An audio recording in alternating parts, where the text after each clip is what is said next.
اعوذ باللہ من الشیطان الرجیم، بسم اللہ الرحمن الرحیم۔ ماہ رمضان میں تہجد کی نماز۔ ماہ رمضان میں اکثر لوگ جو ہے وہ سحری کرتے ہیں، تو اس کے ساتھ ساتھ جو ہے وہ نماز تہجد بھی پڑھتے ہیں،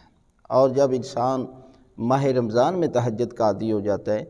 تو باقی بھی 11 مہینوں میں نماز تہجد پڑھ لیتا ہے۔ اس لیے آپ ضرور ماہ رمضان میں تہجد کی نماز پڑھیں، اور ہم آپ کو ایک بتا رہے ہیں کہ چلتے پھرتے بھی آپ نماز تہجد کو پڑھ سکتے ہیں۔ یہ 11 رکعت نماز ہے، اور جس میں 8 رکعت دو کر کے نماز شب کی نیت، اور 2 رکعت نماز شفع کی نیت، اور 1 نماز وتر کی نیت، اور اس میں آپ جو ہے وہ 8 میں سے 2 بھی پڑھ سکتے ہیں، شفع 2 اور وتر 1، 5 رکعت بھی پڑھ سکتے ہیں، اور اس کے بعد جو ہے وہ 11 رکعت بھی آپ ضرور پڑھیں۔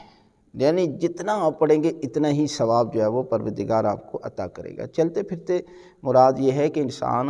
مستحب نماز میں جو ہے وہ شرط نہیں ہے کہ انسان جو ہے وہ ایک ہی جگہ پر کھڑے ہو کر نماز پڑھے، آپ چلتے پھرتے بھی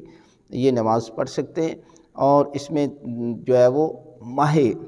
رمضان میں اس نماز کو ضرور پڑھیں، 2 رکعت نماز شب پڑھتا ہوں قربتاً اللہ، اور پہلی رکعت میں سورہ الحمد کے بعد کوئی سورت پڑھیں، اور اس کے بعد جو ہے وہ باقی بھی 2 رکعت نماز شفع، اس میں یہ ہے کہ الحمد کے بعد کوئی سورت پڑھیں، اور دوسری رکعت میں بھی سورہ الحمد کے بعد سورہ توحید، اور اس میں دعائے قنوت نہیں ہے۔ اور باقی 1 رکعت نماز جو نماز وتر ہے، اس میں جو ہے وہ آپ 1 دفعہ الحمد پڑھ لیں، 3 مرتبہ سورہ توحید کی تلاوت کر کے اللہ اکبر کر کے دعائے قنوت جو ہے وہ مانگنی ہے۔ تو اس میں ضروری نہیں ہے کہ آپ 40 مومنین کا نام لیں، نہ بھی لیں، آپ دعا مانگیں، دعائے قنوت پڑھ کے رکوع کریں